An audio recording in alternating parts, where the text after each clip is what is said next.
Jean McGuire, President of the League of Women Voters of Lincoln Lancaster County. The League, in partnership with 1011 Now, is hosting 2 candidate forums to provide an opportunity for voters to hear directly from the candidates on important local issues. This would not be possible without the support of our community partners. I'd like to recognize Dr. Dwayne Mays and his wife Geraldine from the NAACP Lincoln branch, who is one of our partners. The League of Women Voters is a nonpartisan political nonprofit organization of 160 local women and men whose mission is to empower voters and defend democracy. We neither support nor oppose candidates or political parties at any level of government. We engage in robust voter registration and voter education in advance of every election. For more information about the League of Women Voters of Lincoln Lancaster County, or to join, please visit our website at lincolnleague.org. Tonight we're going to spend the first half an hour with the 2 candidates from the Lincoln Airport Authority Board of Directors, who will be introduced by our moderator, Danielle Shank. Danielle is the streaming anchor and evening digital executive producer of 1011 Now. We will start the forum with each candidate providing a 90-second opening statement, followed by 90-second responses to the questions asked. Shortly before 7 o'clock, each candidate will provide a 60-second closing statement. You were offered an index card on the way in this evening, so you may submit a question for consideration. Please legibly print your question on the index card and hold it up in the air. One of our volunteers will retrieve it. Here in the front row, we have our timekeepers, League members Scott Larson and Marion Day. They will hold up signs informing the candidates of the time remaining for their opening and closing statements, as well as their answers to the questions. At 7 p.m., we will end the forum with the Airport Authority candidates and bring in the 6 candidates for at-large positions on the Lincoln City Council. We will follow the same format of opening and closing statements and accepting questions for consideration for the City Council candidates. So we may get as many questions answered as possible. We ask you to refrain from applause until the candidates have concluded their closing statements. Of course, we also ask you to refrain from any flash photography and request that you turn off or silence your cell phones.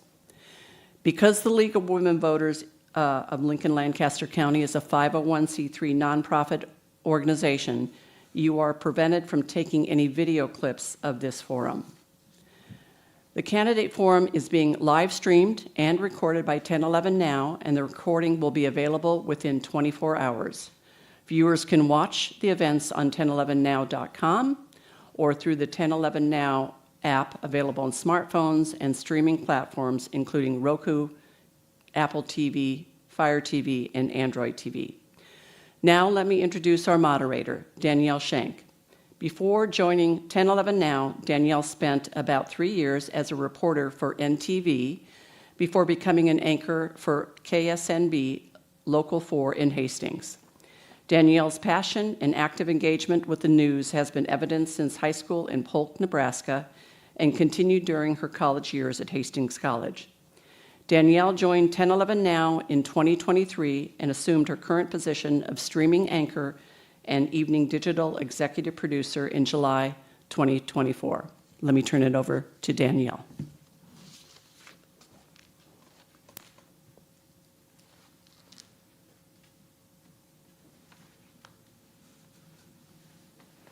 Thank you, everyone. Good evening, and welcome to tonight's candidate forum for the Lincoln Airport Authority Board. As Jean said, my name is Danielle Shank, and I'll be serving as your moderator for this event. We appreciate you joining us to hear from the candidates seeking election for this important position.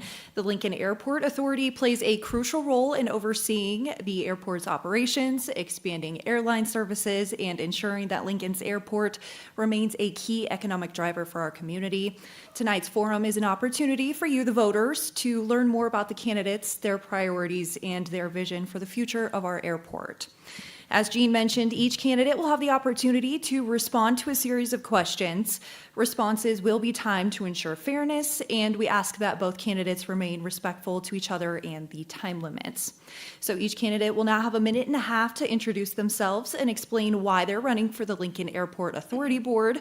And make sure you have the mic a little bit close to your mouth when you're talking, similar to this. We'll start with Ms. Vanessa Emlich, a current member of the Airport Authority Board. Okay.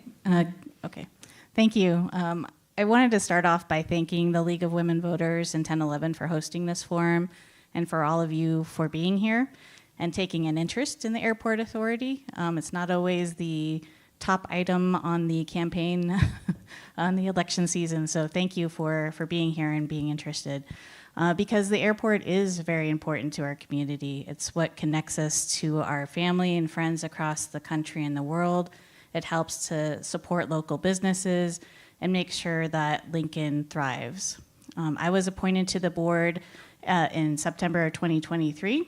And since being on the board, I've worked with my fellow board members to focus on prioritizing commercial air service, maximizing the industrial park, and making sure that we are supporting our general aviation and military partners as well as our business tenants.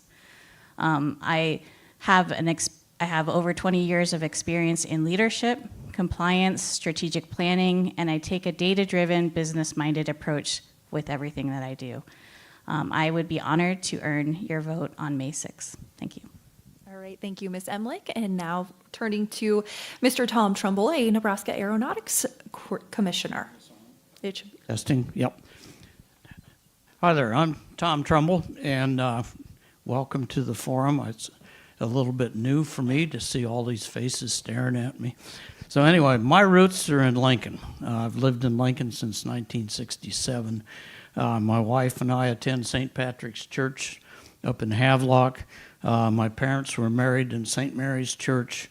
My grandparents were married in St. Patrick's Church in 1893. My wife Sharon and I have 6 children, 8 grandchildren, and 2 great-grandchildren. I'm an engineer graduating from the University of Nebraska in 1972. I'm a registered professional engineer in the states of Nebraska, Kansas, Iowa, and Missouri. I've attended the FAA University in Oklahoma City, studying airport design. I attained my pilot's license in 1972. I'm an instrument-rated commercial pilot with 3,400 hours of flight time. I received the FAA Master Pilot Award in 2022. The last 20 years of my career, I've designed airports and administrated FAA airport improvement grants. I've been a member of the Nebraska Aeronautics Commission for 6 years. All right, thank you so much for your introductions, everyone. And we'll now move on to the question portion. Each candidate will have up to 90 seconds to respond. So let's begin with our first question. Mr. Trumbull, what do you think are the top 3 issues facing the Lincoln Airport Authority, and how do you plan to address them? Well, top of my mind is to make the airport financially stable. I think that's top priority, to see us utilize taxpayer dollars in the most useful way. And for many years, most of you can probably remember, the airport functioned on its own financially without the assistance of taxpayer dollars. And I'd like to see us get back to that. There are some challenges. We need to do what we can to keep the air service that we have and to develop new routes. Our airport is really our only access to public transportation in Lincoln, Nebraska. You take the airport away and we're forced to go somewhere else to find public transportation. So that's pretty much it. All right. Ms. Emlich, I will now ask you the same question. What do you think are the top 3 issues facing the Lincoln Airport Authority, and how do you plan to address them? So I think the top three are that we have limited commercial air service, we have an underutilized industrial park, and we have a growing need to maintain our critical infrastructure. So for our air service, I've been working with our airport team, our air service consultant to make sure that we have a smart data-driven strategy to recruit new airlines that make sense for Lincoln, as well as routes that we can sustain. For our industrial park, we've just engaged a real estate broker to help us to expand our leasing strategies and bring revenue and new industry into industrial park. And then for our critical infrastructure, we just need to make sure that we're investing in a decent airport. We need to make sure our runway is up to standard. That's why we are investing in our runway project. And if we don't, then we risk losing our ability to function as a state-of-the-art airport. Thank you. All right, thank you. Moving on to the second question now. We'll go back to you, Ms. Emlich. What lessons should the Airport Authority take away from the Redway experience, and how can the board ensure more successful and sustainable airline partnerships in the future? So the Redway initiative was ambitious, but it was full of challenges and ultimately didn't work in the end. I was appointed to the board just after Redway ended, and we took some time to take a look at where we could learn from that project. Ultimately, there were a lot of routes that were added to Lincoln, I think about 7 different ones all at once. That's incredibly hard to sustain. So we took a look at that. We took the lessons learned. We built a strategy that looked at long-term sustainability, making sure that we are incorporating our community stakeholders. We formed our Air Service Advisory Council that provides some advice from our business owners and various people from the community to help us give insight on what we should be focusing on. And then also making sure that we are making fiscally responsible choices when it comes to pursuing the airlines that we'll bring into Lincoln. All right, thank you. Now, Mr. Trumbull, what lessons should the Airport Authority take away from the Redway experience, and how can the board ensure more successful and sustainable airline partnerships in the future? Well, I'll start out with my mother taught me to not say anything bad about anything. If you can't say anything good about it, don't say anything. But with that being said, obviously Redway could have done better. In the future, I think the Airport Authority board members need to be more hands-on in those types of situations. We should make sure that the airline that's applying to run new routes is a real airline, has financial stability, and can handle the startup costs and the operational costs of the routes. That being said, I'm not totally against the subsidy idea for a startup route, but it needs to be used correctly. It's not startup money, so it just has to be vetted more thoroughly than what maybe the Redway situation was. Alrighty, moving on to the third question, we'll go back to you, Mr. Trumbull. What is your vision for the long-term success of the Lincoln Airport, and how would you ensure it continues to serve as a valuable economic asset for the community? Well, the Lincoln Airport will be here for a long time. The struggle is the air service. But the airport has some really solid financial income sources, and we need to make the best use of the industrial park and the airside people over on the east side, the Duncan Aviation, Silverhawk, Atlantic, those folks. That's all rental property, and the airport needs to really make an effort to entice the best renters they can get and to lease their facilities for a market share rate. And I think with those things happening, the Lincoln Airport can be financially stable. And then we need to really, really do what we can to get air service. All right, thank you. Moving on to Ms. Emlich. What is your vision for the long-term success of the Lincoln Airport, and how would you ensure it continues to serve as a valuable economic asset for the community? I think that we need to make sure that we are making smart investments, that we have strong partnerships with our community, with our military, general aviation partners, and our industrial park. We've made sure that we are striving towards being an innovative transportation and business hub for Lincoln. There's a lot of work that we can do, as I mentioned, in industrial park so that we can bring in new industry, new businesses, support the tenants that are existing there, and making sure, again, that we are bringing in commercial air service because at the end of the day, we need to have air service that will bring in revenue to Lincoln and also support our airport for future growth. All right, and here's a question that we received ahead of time. Both of you have experience in engineering or the airline industry, so can you tell us a little bit about that and how you would apply that experience in this role? We'll start with you, Ms. Emlich. Sure.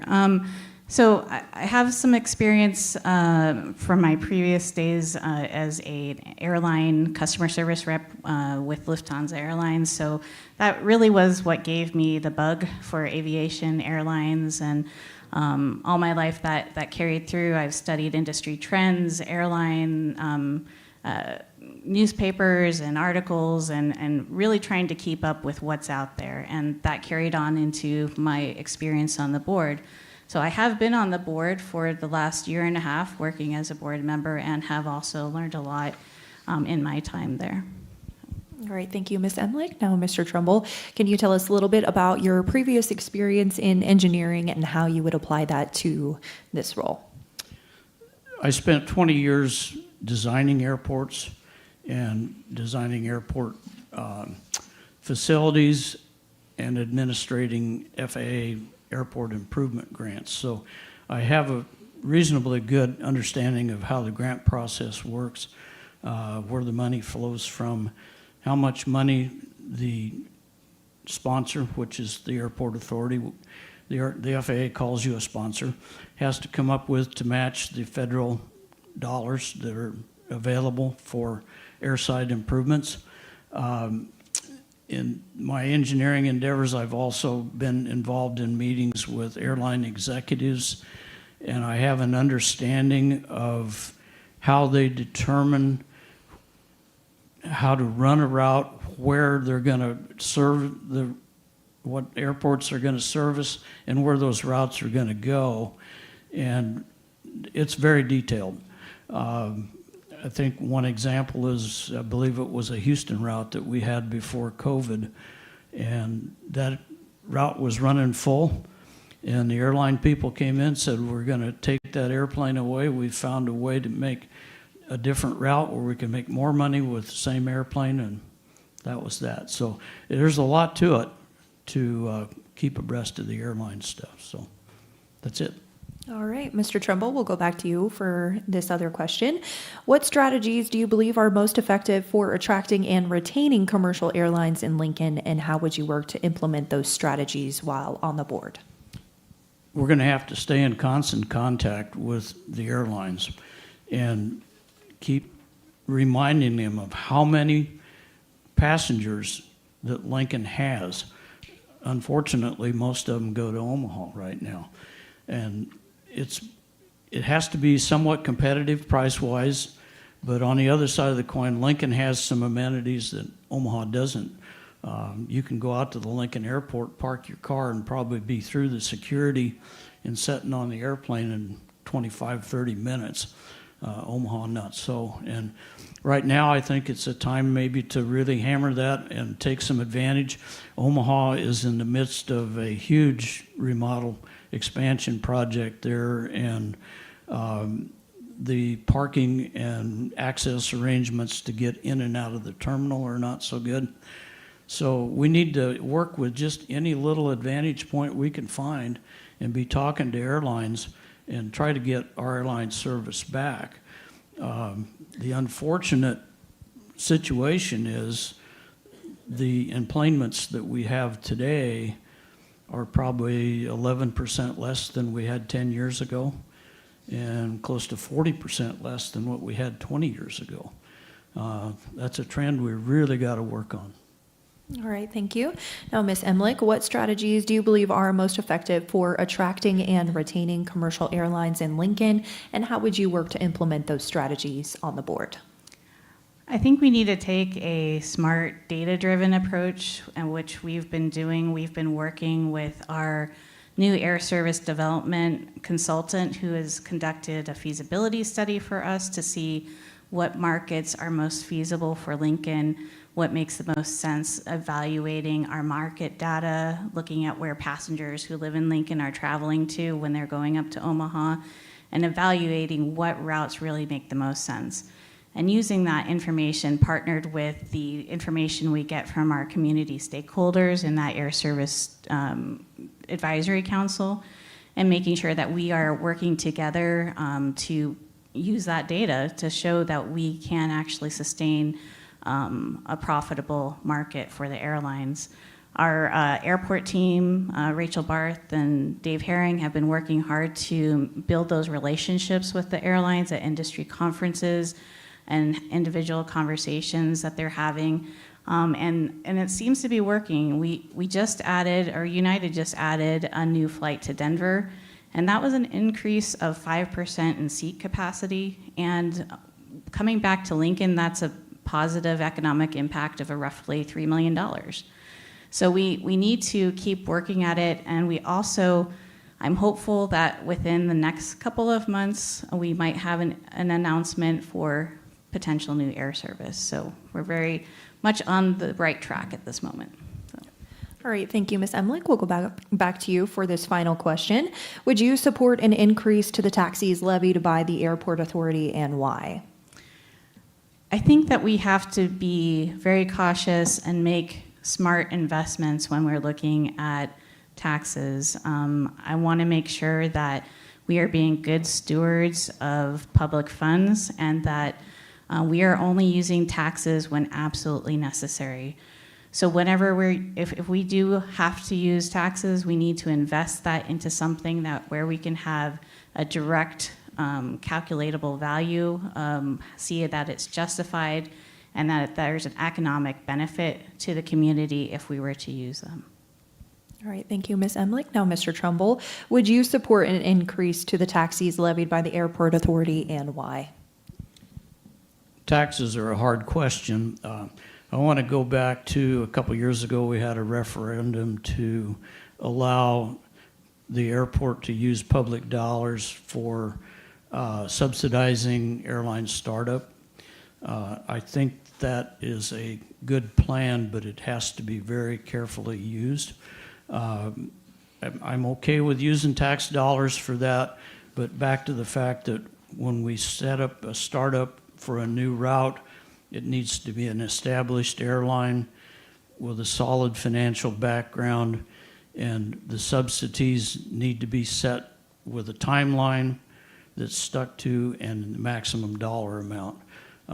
It has been used successfully one time prior to the Redway experience. As far as raising tax dollars go, I think the current levy, to my knowledge, is sufficient to handle what it's doing now. And what I would like to see those tax dollars be used exclusively are for major projects that come along every 20, 30, 40 years, like the terminal renovation and the 1836 runway, the 12,000-foot runway renovation. Those projects will require a local match to match the FAA grant money that would probably exceed what our normal budget would be. All right, thank you. That's your time. That concludes our questions for this evening for the Airport Authority. Now, each candidate will have 1 minute for a closing statement where they can share any final thoughts or messages for voters as they make their decision in the upcoming election. We'll start with Mr. Trumbull. I'm asking for You might want that, maybe. Don't ask me to stand up. I'm asking for your vote as the most qualified and experienced candidate. I'll represent the citizens of Lincoln, with an educated, common sense view. My family's been in Lincoln since 1893. My vision for the Lincoln Airport is to provide the best possible service to the citizens of Lincoln with an absolute minimum taxation. Being a pilot with an engineering background, my airport design experience makes me uniquely qualified to be your choice for Lincoln Airport Authority. Thank you. All right, thank you, Mr. Trumbull. Now, Ms. Emlich. I want to thank you once again for the opportunity to be here and to speak with you about the airport. As a current board member, I've been working hard to make thoughtful and transparent decisions in the best interest of the airport. And we are making progress. I want to continue forward with adding commercial air service, maximizing the industrial park, and making sure that we are keeping our airport up to standard. So I ask that you consider me for May 6th. Thank you.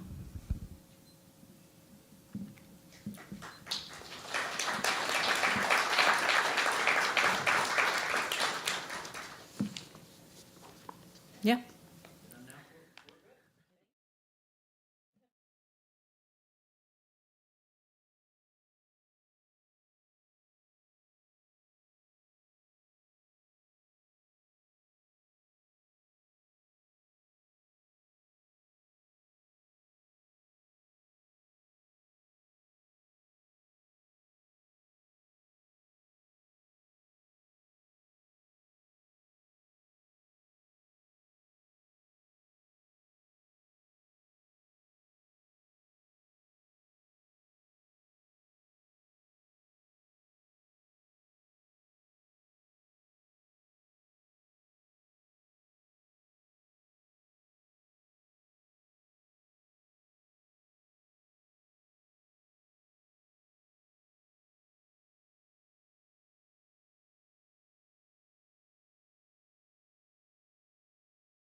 Lancaster County, I'd like to welcome the 6 candidates running for the 3 at-large positions for the Lincoln City Council.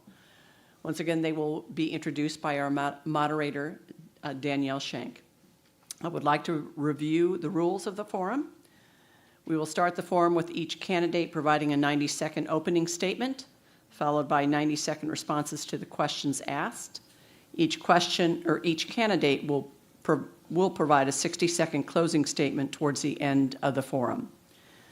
You were offered an index card on the way in this evening, so you may submit a question for consideration. If you need additional index cards, please raise your hand and a volunteer will provide them to you. Please legibly print your question on the index card and hold it up in the air for our volunteers to retrieve it. So that we may have as many questions answered as possible, we ask you to refrain from applause until the candidates have concluded their closing statements. We also ask that you refrain from flash photography and request that you turn off or silence your cell phones. Now, I'd like to turn it back over to our moderator, Danielle Shank.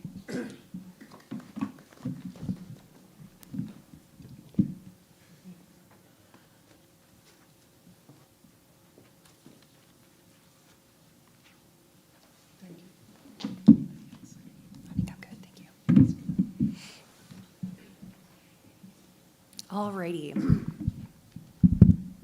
Good evening and welcome to tonight's candidate forum. Just like we had earlier, we will be turning our attention now to the candidates running for the Lincoln City Council. My name is Danielle Shank, and I'll be your moderator once again. We appreciate you joining us as we hear from those seeking election to this vital part of our city's leadership. The Lincoln City Council is responsible for shaping the policies and ordinances that affect every aspect of our daily life, from public safety and infrastructure to housing, transportation, and economic development. Tonight's forum is your opportunity to hear directly from the candidates about their priorities, their perspectives on key issues, and their plans for Lincoln's future. Similar to the airport forum, each candidate will respond to a series of questions, and responses will be timed to ensure fairness, and we ask that candidates remain respectful to one another and the time limits throughout the evening.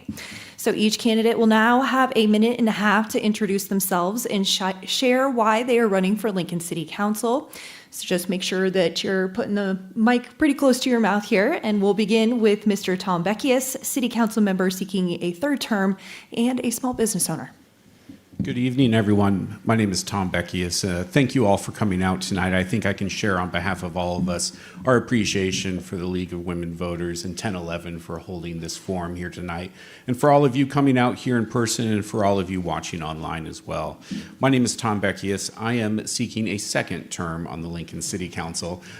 Prior to my election in 2021, I served as a Lincoln Lancaster County Planning Commissioner for 5 years. I'm from Lincoln, born and raised. This is my hometown. And the reason that I am serving and have a continued interest in serving is because this is the city that I love. This is the city that raised me, and this is the city that has given me so much. And by serving on city council and various volunteer roles prior to city council, this is my way of contributing to our pretty great community.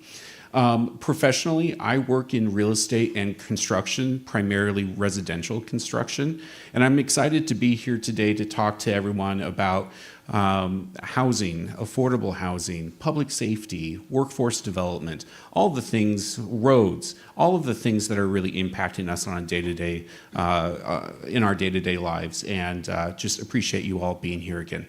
Thanks so much. All right, thank you, Mr. Beckius. Next, we will hear from Mr. Stan Parker, founder of MyBridge, which operates Christian radio stations and provides training to nonprofit ministries. So, good evening, everyone. And yeah, my name is Stan Parker. I grew up in Bellevue, Nebraska. I was raised in a military home. My dad was a career Air Forceman. So, in my home, he taught me about discipline. He taught me about dedication to family. He taught me about duty to country. And those are things that really shaped kind of who I am today still. At the University of Nebraska at Lincoln, I earned a degree in business administration, and I had the privilege of playing football under the leadership of Coach Tom Osborne, right? And once again, was a very shaping thing for me in my life. He taught me about just character-based, solid leadership, and that really shaped me as well. So during my college days, I also met my bride, and we will have been married 40 years this summer, so pretty excited about that. We raised our 3 kids here in Lincoln, and after we graduated, we decided to stay in Lincoln as well because, as Tom was saying, we love the city. It's a great place, and we wanted to raise our kids here as well. So during my college days, I made a decision that I wanted to prioritize impact over income, and so I've always served in the nonprofit sector. So the last 20 plus years, I've founded, grown, and led a nonprofit called MyBridge, and we do a number of things, network of Christian radio stations across the state. We also have leadership investment that I do on a weekly basis with leadership teams across the state. right, thank you, Stan. Now let's move over to Mr. Benny Shobe, City Council member seeking a third term and an employee of the Nebraska Department of Labor. Thank you. Again, to echo my colleagues to the right, I'd like to thank the League of Women Voters and thank 1011 for this opportunity to speak to the voters. My name is Benny Shobe. I am currently a member of your Lincoln City Council, and I would like an opportunity to continue to be a member of your Lincoln City Council. I was born in Bowling Green, Kentucky, where I earned a bachelor's and a master's degree from Western Kentucky University before moving to Nebraska to pursue a PhD. And I never finished that, but I fell in love with the community. I like to say that I'm a Kentuckian by birth, but a Nebraskan by choice. There's something magical happening here in Nebraska. We have a sense of Nebraska nice where we all work together, we pull together, we make it a better community for everyone. And we're doing that on the Lincoln City Council too. I've been lucky to be part of a team of people that are working to improve transportation, housing, and infrastructure for the community. In my free time, I like spending time with you at your neighborhood association meetings and other events in town. You'll see me out in the community doing something with the residents of Nebraska, with the residents of Lincoln every night. And what you see is what you get. If you give me another term with the City Council, I'll continue to do the same things I've done for the last 8 years. Thank you. All right, thank you, Mr. Shobe. Up next is Mr. Jerry Showcraft, former Lincoln City Council member and property manager for student apartments near UNL. Thank you. Again, my name is Jerry Showcraft. I'm a former city councilman and chair. Originally came to Nebraska from Indiana on a basketball scholarship. I've been here over 44 years. I love Lincoln. It's my home.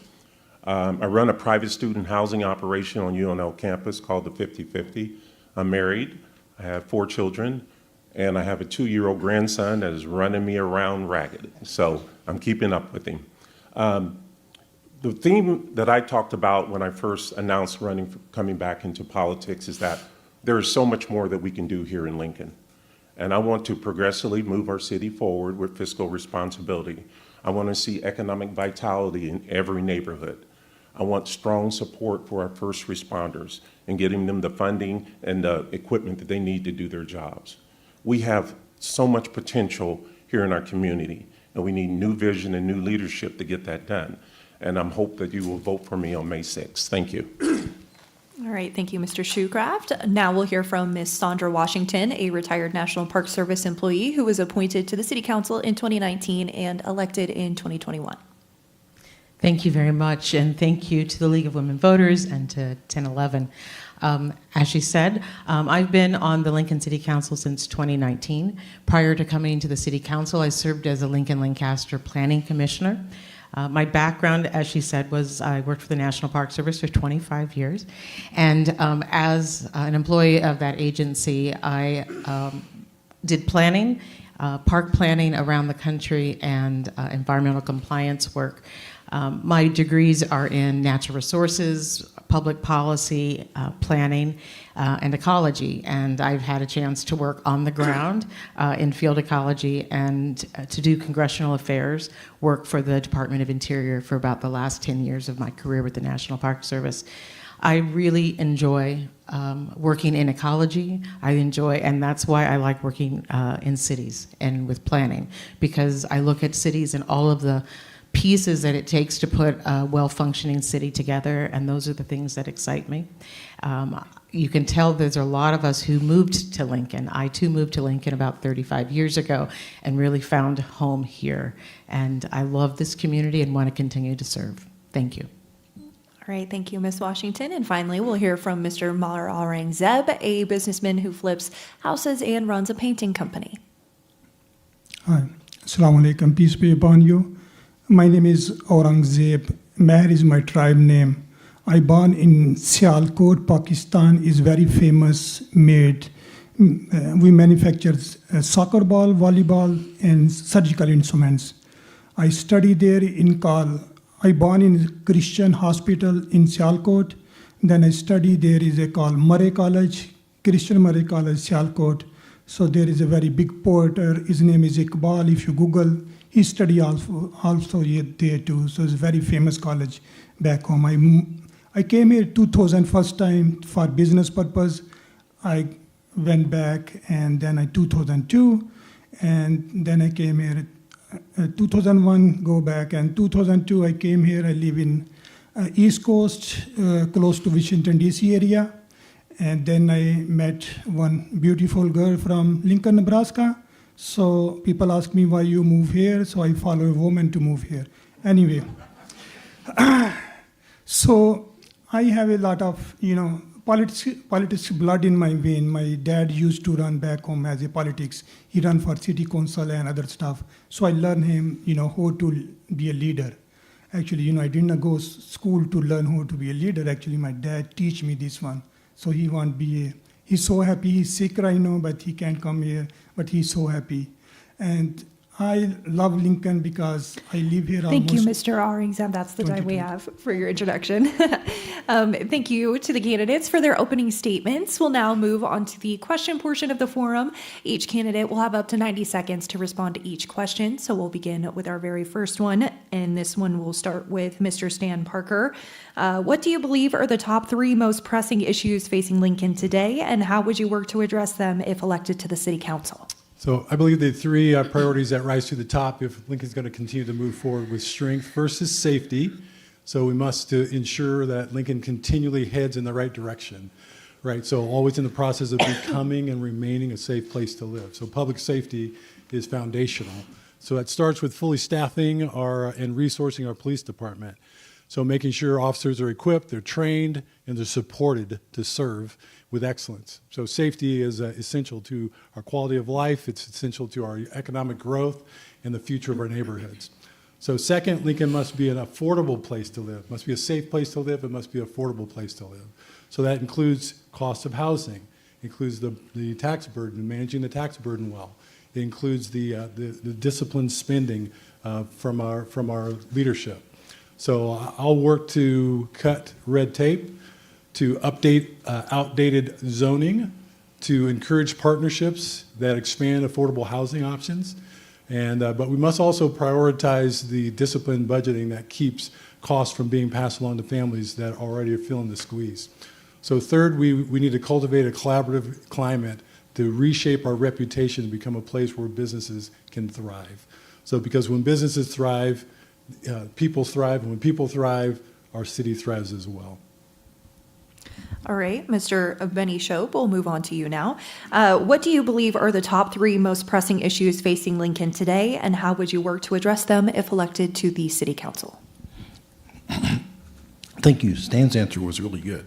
And I'm a still part of it because when I'm in the community and I talk to residents of our community, they say similar things.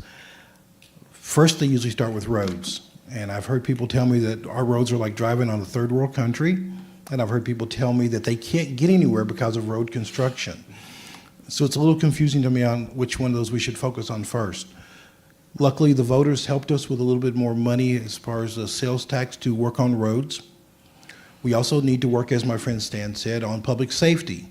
Lincoln is a growing community. We keep adding around the fringes, and our fire department and our police department are doing great jobs now, but they're going to need more resources in the future in order to keep our city safe and progressing forward. The third thing that people in the community tell me that is important to them is housing. We are building houses. The city has some programs in place. The city doesn't build housing. Private developers do that. And we as a city and a community incentivize them to build more housing. With more housing stock, housing prices will stabilize, and then the opportunity to have attainable housing for everyone. Affordability, those are nice words that confuse us a lot, but we want something that's attainable, safe, and part of our Lincoln community. Housing, roads, public safety. All right, thank you, Mr. Shope. Moving on to Mr. Shoecraft. What do you believe are the top 3 most pressing issues facing Lincoln today, and how would you work to address them if elected to the city council? Yeah, thank you. First of all, taxes. We need to diversify our funding sources to provide some type of property tax relief for our community. Our young families are overtaxed as they struggle to make ends meet, and that's very important. That's why we have to have fiscal responsibility with respect to our city budget and our general fund. Roads and infrastructure. You know, we had 6 years of use of the quarter-cent sales tax already. And look at our roads today. They're in horrible condition, and we already had 6 years of the use of the sales tax. Now, I'm hopeful the second time around, we have an oversight committee that will make sure that we use our tax dollars for purposes intended. And first responders are very important to me. 65% of our budget is in public safety, but we have police officers that come to me and tell me they don't have the equipment they need. Our number of police officers per capita is worse today than it was 20 years ago. All of our police officers do not have body cameras, and they want body cameras. They want transparency. They want you to see the wonderful job they're doing.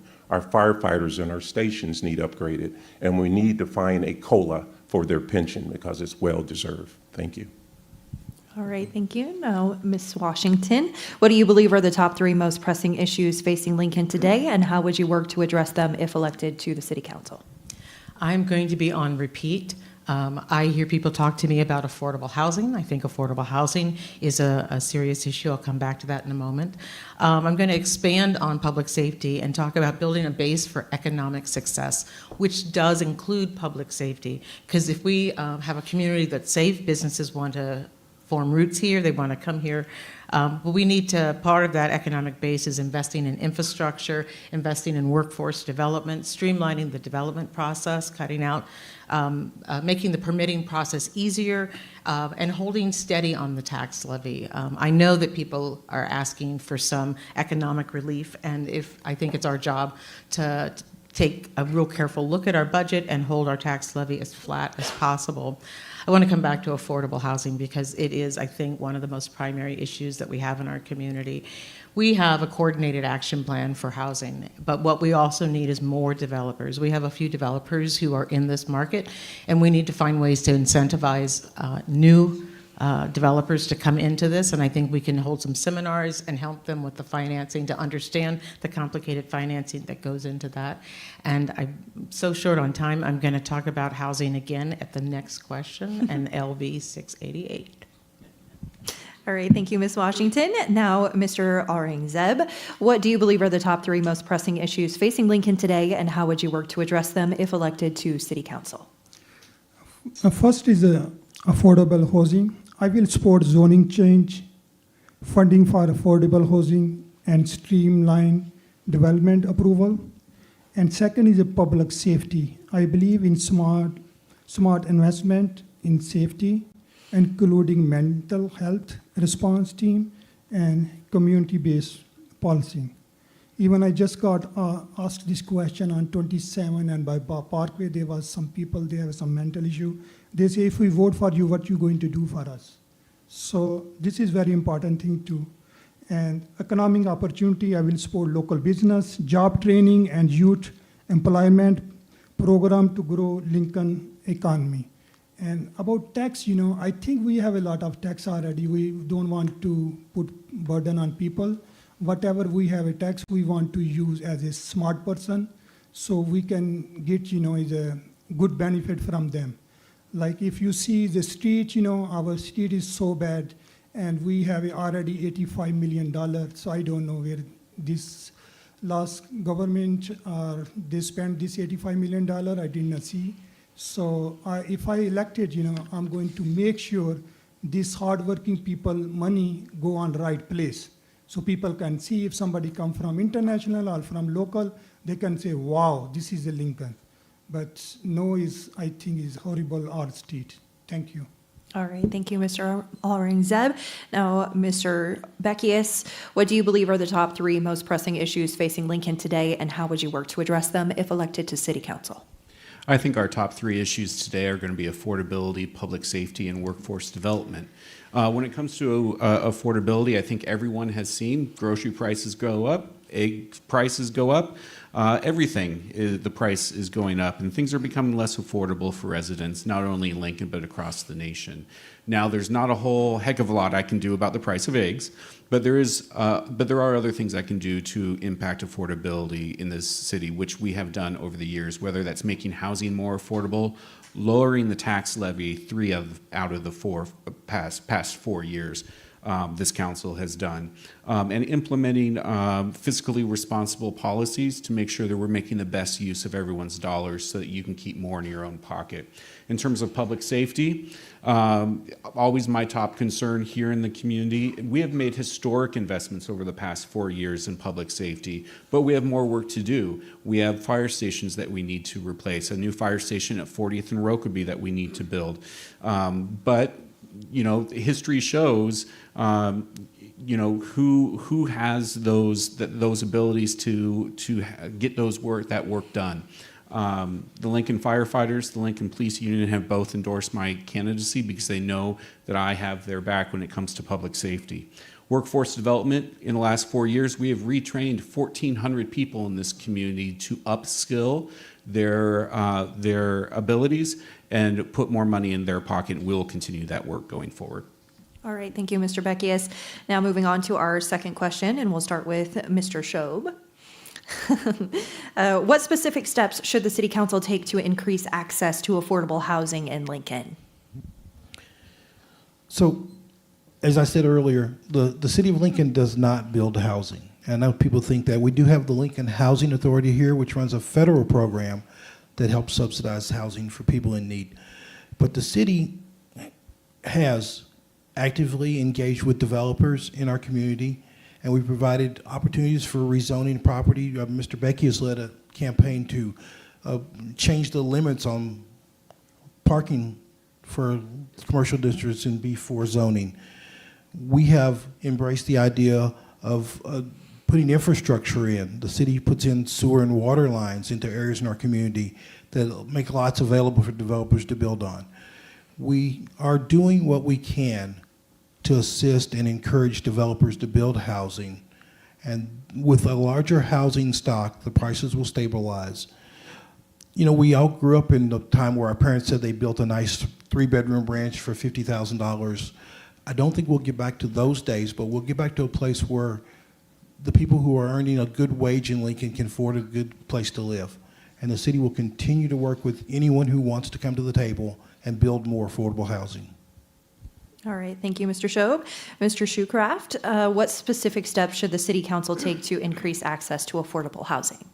Well, first, we've got to remove the barriers. We got to streamline the building and safety and permit process so that it doesn't drive up the cost for a single-family home. It's very hard to do business here in Lincoln, but we need a comprehensive strategy for housing to where we can close the gap of affordable housing.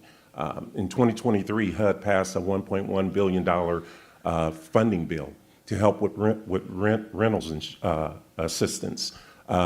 We have to build more rooftops, and we can do that if we streamline the process and remove the barriers. We have a wonderful opportunity to do that.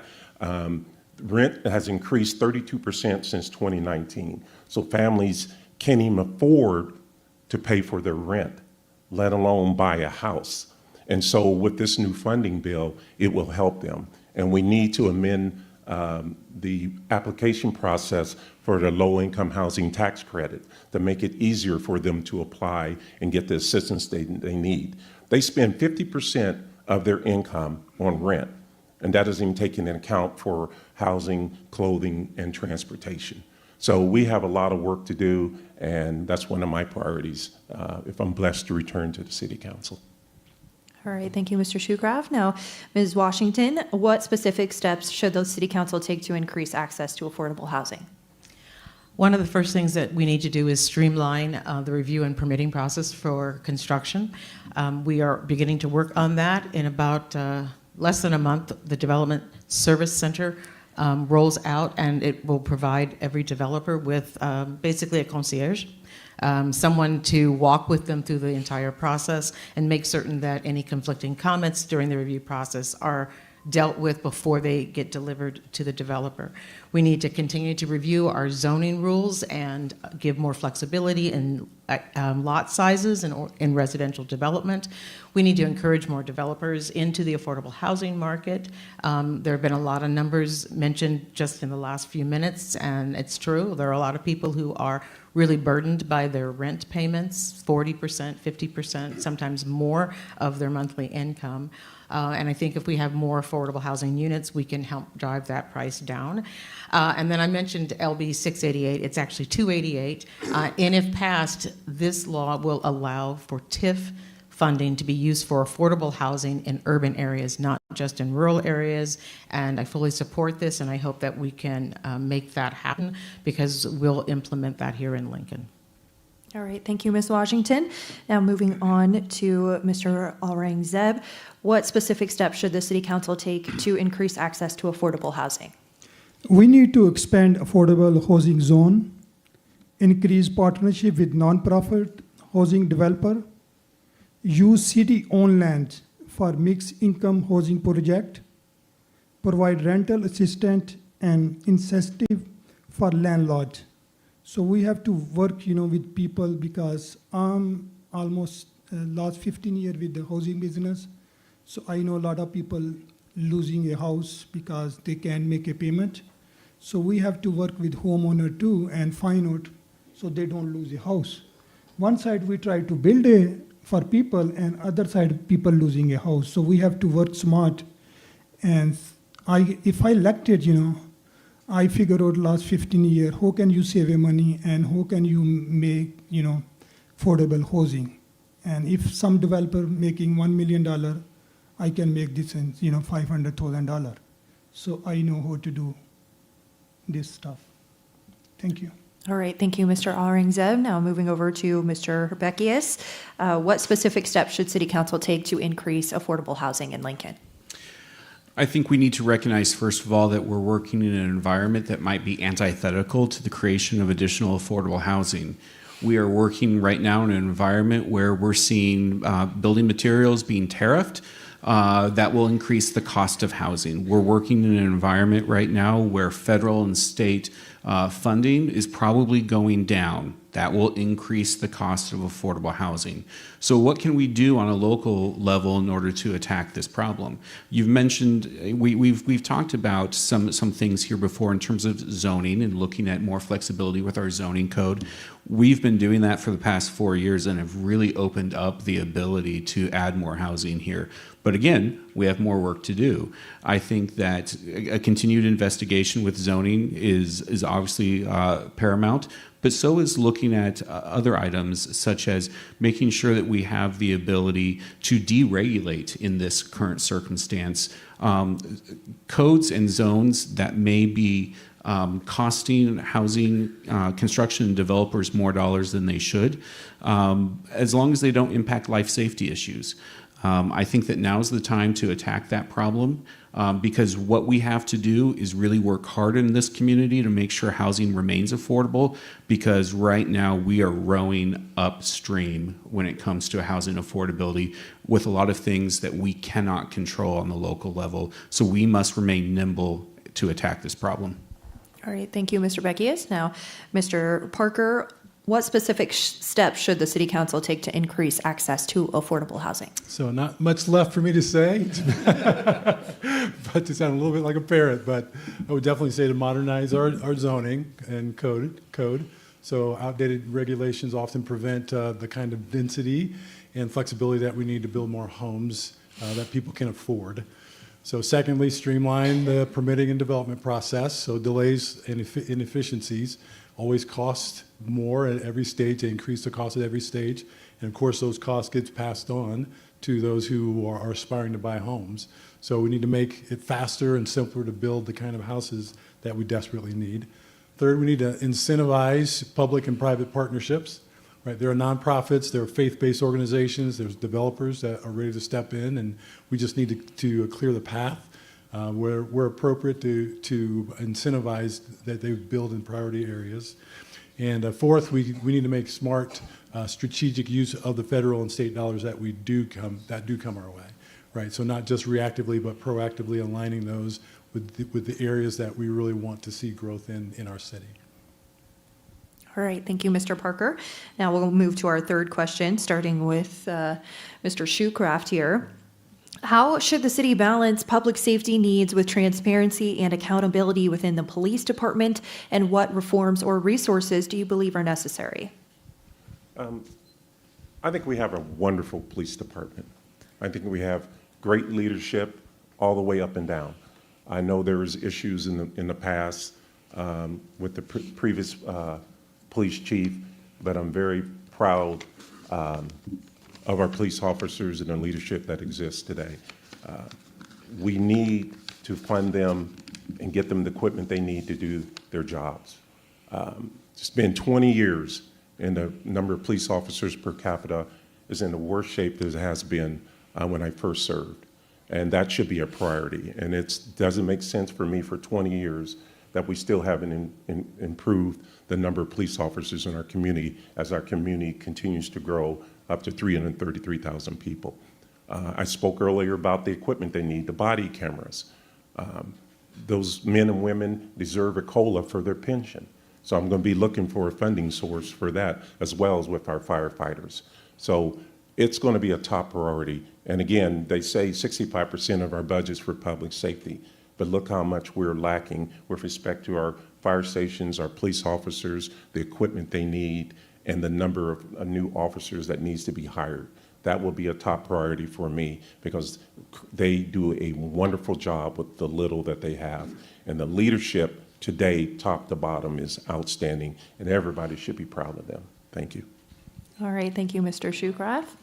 Moving on to Ms. Washington, what strategies would you pursue, or how should the city balance public safety needs with transparency and accountability within the police department, and what reforms or resources do you believe are necessary?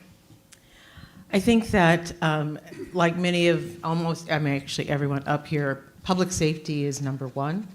The Lincoln Police Department has an awesome responsibility to keep us safe.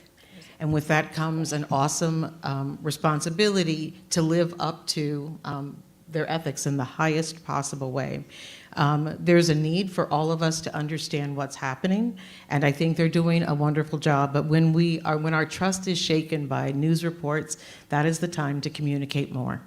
And I understand that there are personnel reasons that you don't want to communicate and legal reasons where you don't want to over-communicate. But I think in times when people have a lack of trust, that is when you lean in and you tell them there are processes, there are procedures, and they're being followed. I have trust in the Lincoln Police Department, but I think that there needs to be a bit more communication so that other people understand what the processes are and that they're being followed. I also believe that the police department and the fire department could use more equipment, and they could use more fire stations and substations for the police department. That takes time and money, and some of the equipment that we have already purchased for the fire department, it takes 2 years to be delivered. And so we have tankers that we ordered almost 19 months ago that will be here soon, and soon means in about 6 months. So the equipment is coming. We're giving them the money that they need. All right, thank you, Ms. Washington. Now, Mr. Aurangzeb, how should the city balance public safety needs with transparency and accountability within the police department, and what reforms or resources do you believe are necessary? Oh, we have an awesome police, that's why we have a less crime than other city. I think we are the number 13th. So I just want to mention a story, few months before somebody steal my car, and I called 911 and police find out this car within 10 minutes. So that was awesome. And we must, fund both law enforcement and mental health crisis response, establish an independent review board for complaint, invest in body camera, transparency dashboard, and ongoing de-escalation training. Increase community police engagement. So again, we have a lot of police, but we need to do what they call coffee with police. I did one time, when I moved here, I used to scare a lot from police. But when I talk to them, they are very nice. And always, I got stopped by 9th and K Street. And this officer came to me. I say, officer, what I did wrong? He say, come with me. And I say, something wrong today. And he said, sit down, front seat. And he said, where you from? I say, I'm from Lincoln. But I say, you ask him where I originally from? He said, yes. I say, I'm originally from Pakistan. He said, I was there yesterday, a week before. I say, what? From pilot to police officer, state patrol? He said, yeah, he's a reserve pilot too, so that's why he takes some people from Afghanistan to Pakistan. So thank you, please. You're doing a great job. Thank you. Thank you. Moving on now to Mr. Beckius. How should the city balance public safety needs with transparency and accountability within the police department, and what reforms or resources do you believe are necessary? There is no accountability with the Lincoln Police Department or any police department without transparency, simply put. And that transparency looks like making sure that the citizens of Lincoln understand explicitly policies and procedures of the Lincoln Police Department as they stand today, but also how they've improved over the past 4 years as well. Whether we're talking about an additional third party coming in to evaluate the Lincoln Police Department, setting up a framework for additional policies and procedures to strengthen the Lincoln Police Department and its accountability, and then implementing those and making the funding necessary to implement those policy changes as well. I have the opportunity to serve on the National League of Cities Federal Advocacy Committee for Public Safety and Crime Prevention. I'm the only Nebraskan that serves in that capacity. And with that work, I get the opportunity to sit down with my fellow city councilors, state legislators, what have you, from across the United States and talk about best policies and procedures. What I can tell you is that the Lincoln Police Department is hitting it out of the park in a lot of ways. We are really a state-of-the-art department, and we are well certified to continue that work going forward. What we need to do is continue funding that work. What we need to do is continuing to hire police officers, make sure that they have the appropriate training, and make sure that they have the appropriate equipment, which has really skyrocketed in the last 4 years, and that's the commitment we need to make going forward. All right, thank you, Mr. Beckius. Mr. Parker, how should the city balance public safety needs with transparency and accountability within the police department, and what reforms or resources do you believe are necessary? So I was reminded as I was thinking about this question of a book I read a number of years ago by Jim Collins. It's called Built to Last. And he talks about rejecting the tyranny of the or and embracing the genius of the and. And I think we can have both supportive of our police and accountability of our police at the same time. Those two things aren't antithetical. So it starts with strong support and for our police officers. So adequate staffing, we've talked about that. Competitive pay, continued investment in training, so our officers deserve the resources that they need to be able to serve with excellence.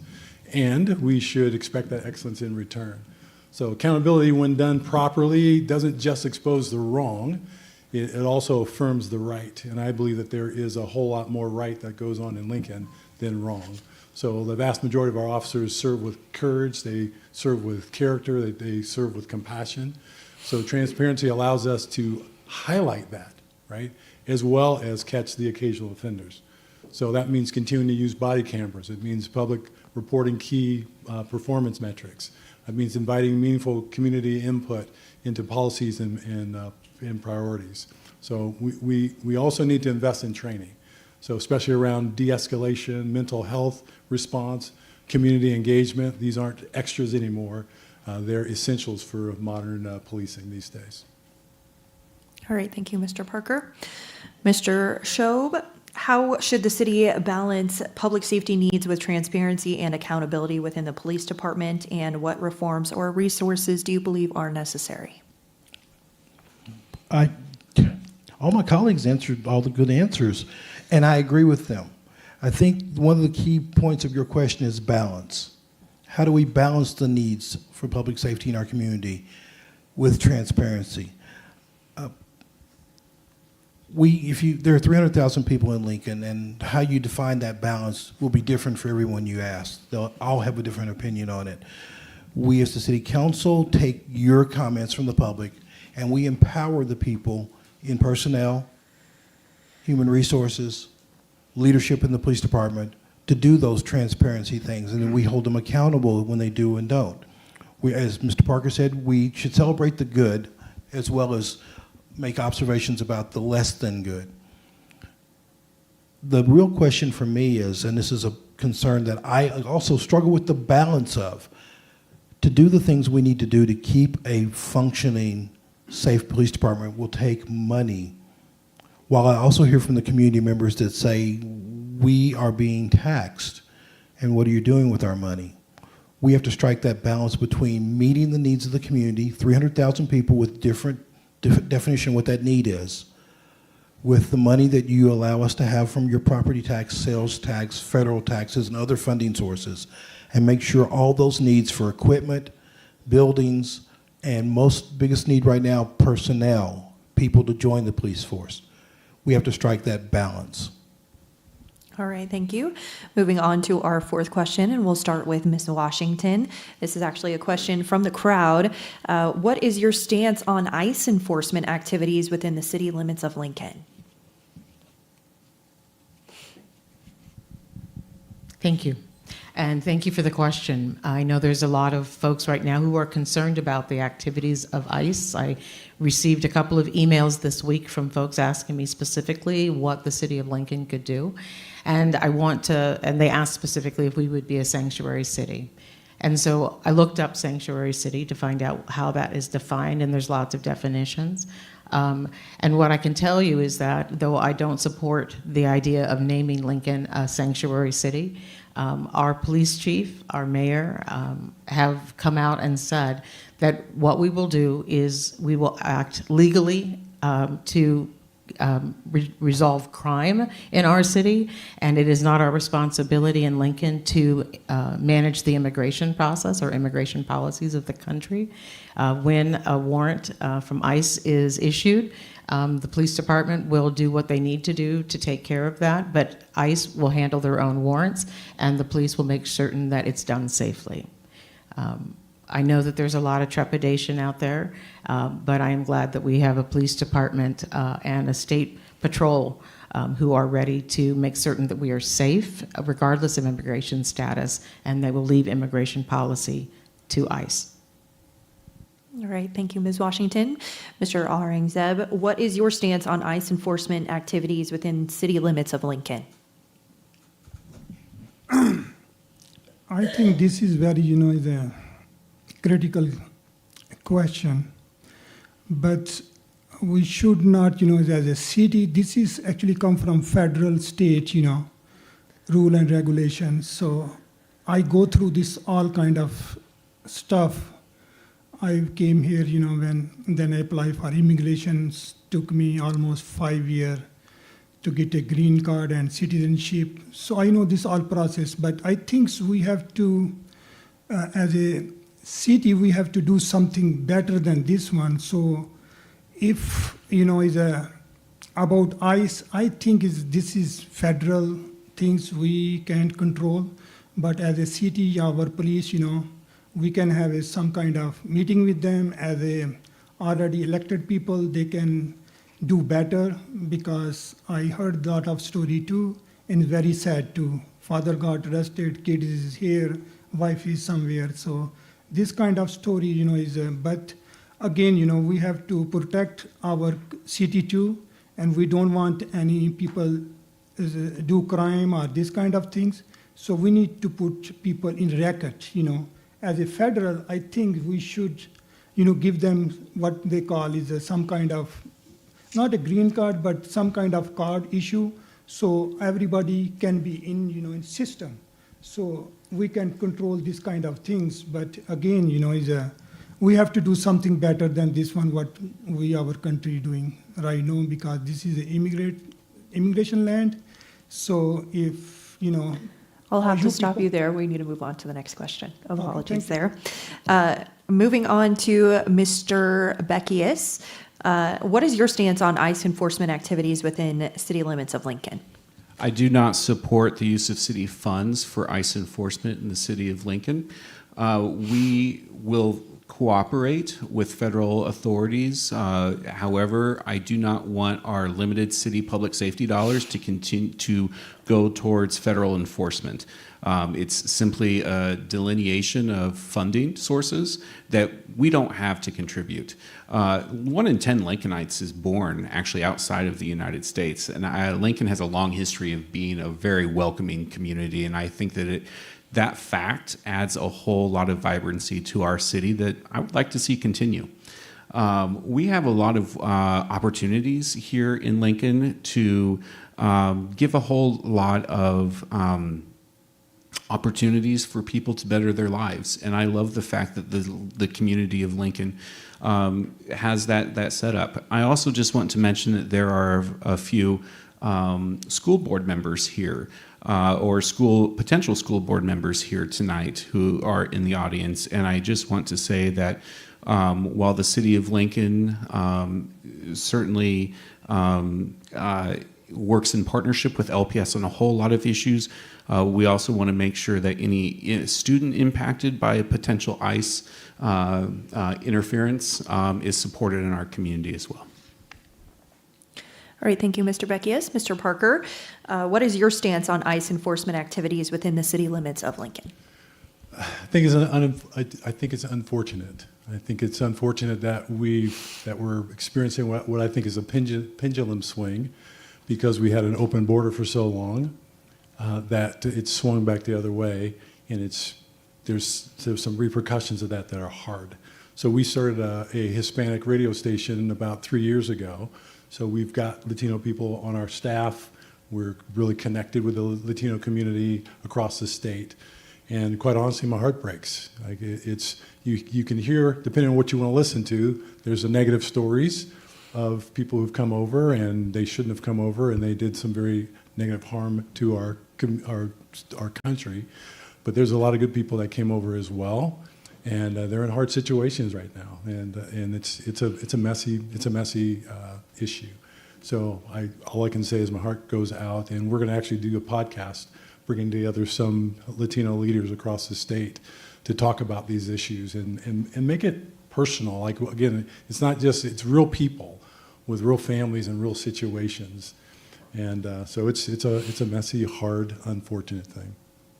All right, thank you, Mr. Parker. Mr. Shobe, what is your stance on ICE enforcement activities within city limits of Lincoln?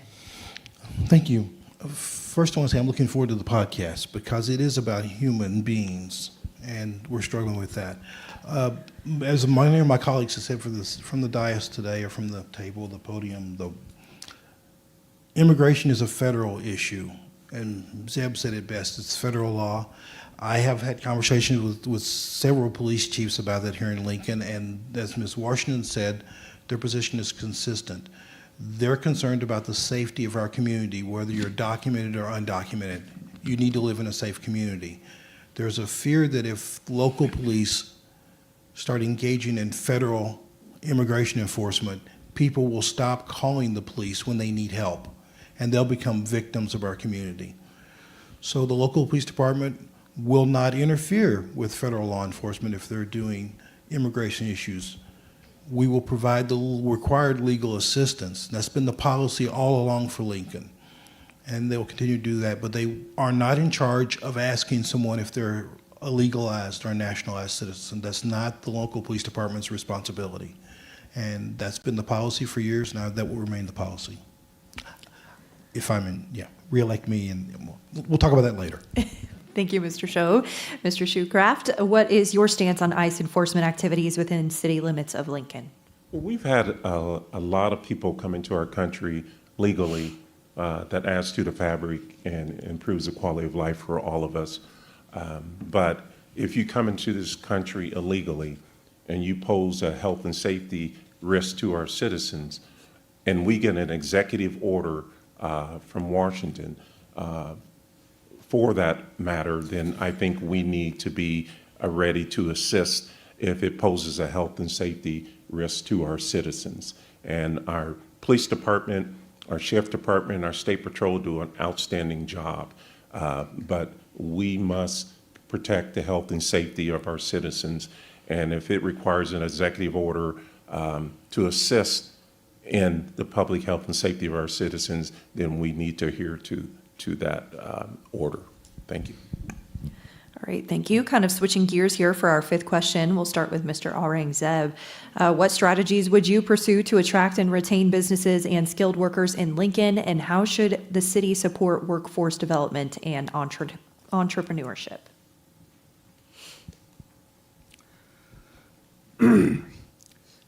To attract, to retain business and worker, we must invest in workforce training in collaboration with local school and teach program, offer business incentives and reduce bureaucratic barrier, create entrepreneurial support center for new startup, promote Lincoln as a vibrant, family-friendly city with a growing economy. So I think is a business mostly is a backbone for all city. If we don't have a business, then a city can collapse to anywhere in the world. So we need to promote, give more classes to people who can they do business from a small business and big business. We have to bring more industry in Lincoln so we can have more job. If we more have a job, if you have a tax, people can pay. If you have money, then you have a good, healthy life too. So that's my thinking too. We need to promote more business. And I was telling people, we already have a meat and corn business. If you let me, I can, make a kosher meat, and you can make a lot of money in all over the world. So this is my thought too, and we can have a better corn, and we can export all over the world too. All right, thank you. Thank you, Mr. Aurangzeb.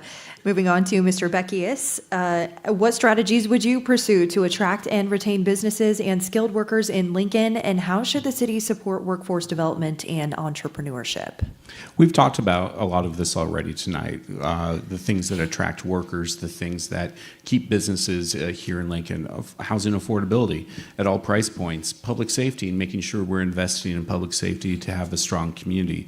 But let me also expand upon that a little bit. We need to keep and continue to grow our partnerships with our education partners here in the community, whether that's Lincoln Public Schools, parochial schools, education of higher institutes of higher learning, University of Nebraska, Nebraska Wesleyan, and Southeast Community College, and their partnership with the Lincoln Public Schools to really connect folks that are receiving their education here in Lincoln to the broader community so that they stay here in Lincoln. And let me also talk about making sure that we're creating a community where people want to live. And what that means is a high quality of life here in Lincoln at the lowest possible cost. So, when we talk about creating, for example, 12 years ago, we're about celebrating 12 years of Pinnacle Bank Arena. When we continue to invest in the city of Lincoln and create a city where people want to live, that creates a workforce that really aids our businesses and their ability to grow. And so a large component of that is making sure that we're continuously creating a city where people want to live. All right, thank you, Mr. Beckius. Moving on to Mr. Parker. What strategies would you pursue to attract and retain businesses and skilled workers in Lincoln, and how should the city support workforce development and entrepreneurship? So I'd say that Lincoln needs to be a place where businesses and business people want to come to build and to stay. But right now, I believe that too many in the business community feel like that the city is more of an obstacle than a partner. So I recently sat down with a local business owner, and we weren't there to talk politics. We were actually going to talk about some MyBridge related to work. And I asked him, when he decided to grow his business, why he went towards Omaha and not in Lincoln. And he said this. He said, Lincoln fights growth. So that wasn't said out of bitterness. It was just simply his experience. And I've heard similar stories too many times to ignore that. So I think that that mindset needs to change. that we need a healthy business climate that doesn't just tolerate growth, but it encourages it. So we need to create a climate of collaboration, not resistance, where businesses leaders feel like that they're building with the city and not battling against the city. So as far as workforce development, I've been really impressed with Jason Ball and the Chamber. And my understanding is the city currently grants about $1 million, close to $1 million a year to support their work. And I think it's money well invested. So the Chamber is bringing together education, business, and community sectors to address workforce gaps strategically and collaboratively. So we need to keep strengthening that partnership as well. All right, thank you, Mr. Parker. Mr. Shobe, what strategies would you pursue to attract and retain businesses and skilled workers in Lincoln, and how should the city support workforce development and entrepreneurship? Broad question. I'm going to start by saying actually it was last week, the Economic Development Director for the state of Nebraska outlined the 3 big industries in Nebraska. Agriculture, number 1. Nobody's surprised by that, are they? Number 2 was manufacturing, second biggest job employment. And 3rd was tourism. Nebraska's number 3 on tourism. Now, I grew up in Kentucky, and I don't think of Nebraska as a big tourist destination, but we're growing fast. When I first got elected to city council, I thought insurance, education for the university, and medical were the 3 big things in Lincoln. And I said, we don't do much manufacturing here. And my friends from the Chamber of Commerce said, hold my beer. And then they explained to me that Kawasaki's here, Timco's here, Lincoln Industries are here. And the list went on and on of manufacturers here in Lincoln who need skilled workers. The city adds about 3,000 new residents every year. 3,000 people come here to live. Now that counts for people moving out and people who move on. But we're still adding people. And the city is partnered with economic development. The city's partnered with the Chamber of Commerce. The city is partnered with workforce development in the state to train the existing workforce and to encourage more people to come here. One more thing, and I'm out of, never mind. Watching the time like a ask hawk me there. about All right, moving on. Yes, moving on to Mr. Shoecraft here. What strategies would you pursue to attract and retain businesses and skilled workers in Lincoln, and how should the city support workforce development and entrepreneurship? Well, we have some wonderful nonprofits here in our community that received grants to aid in this initiative. Nebraska Job Center, helping individuals get their CDL license. The Bryan Foundation, providing scholarship to nurses. We have the People Center, the Center for People of Needs. They're helping individuals get IT jobs.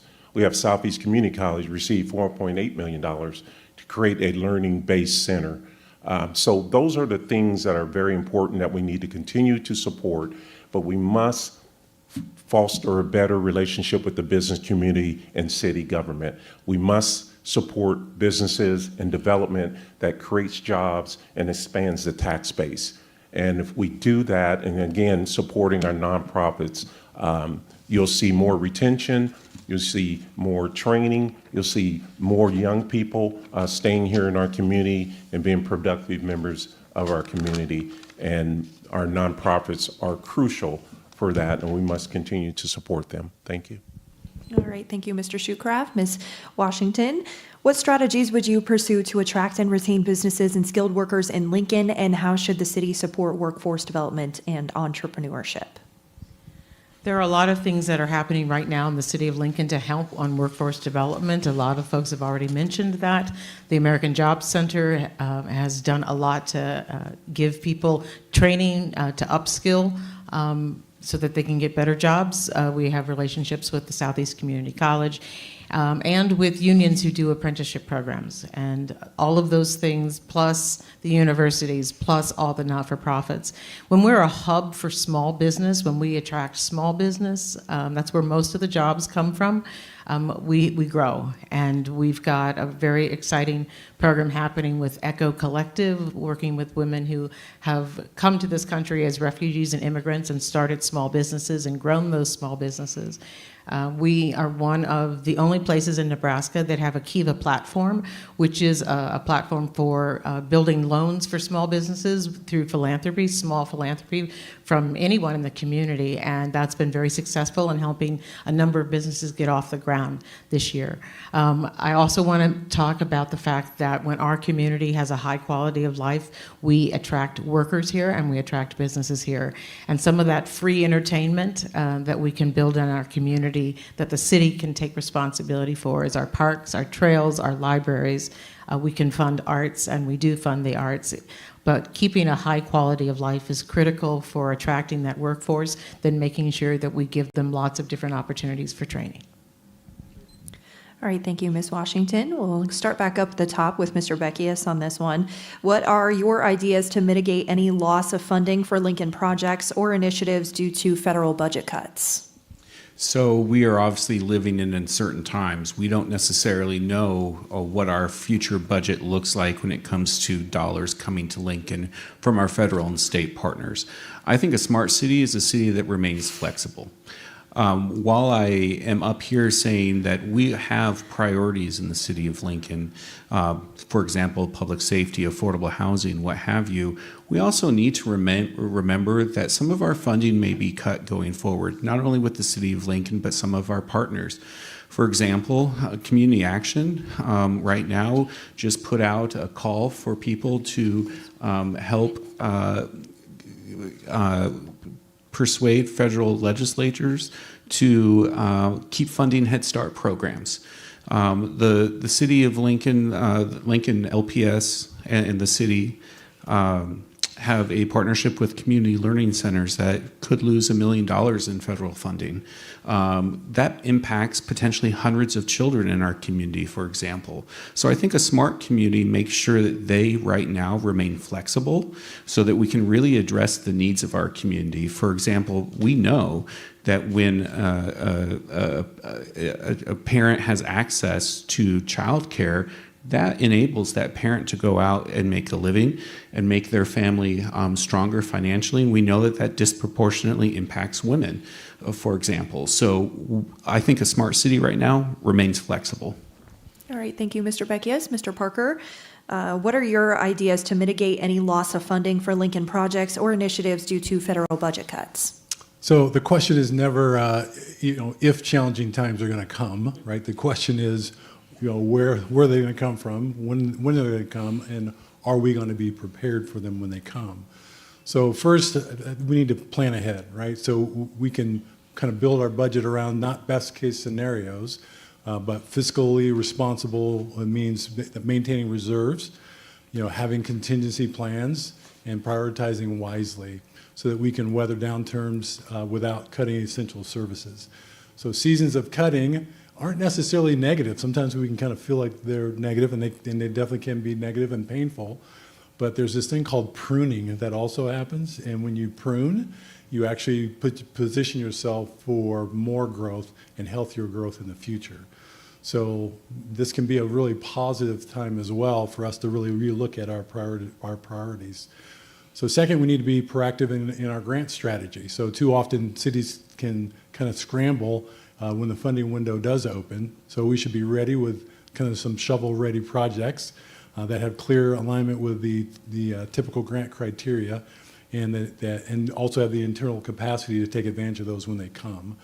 Third, we must expand strategic partnerships, right? There are private and nonprofit and philanthropic organizations that I think would be ready and willing to invest in projects that make a difference.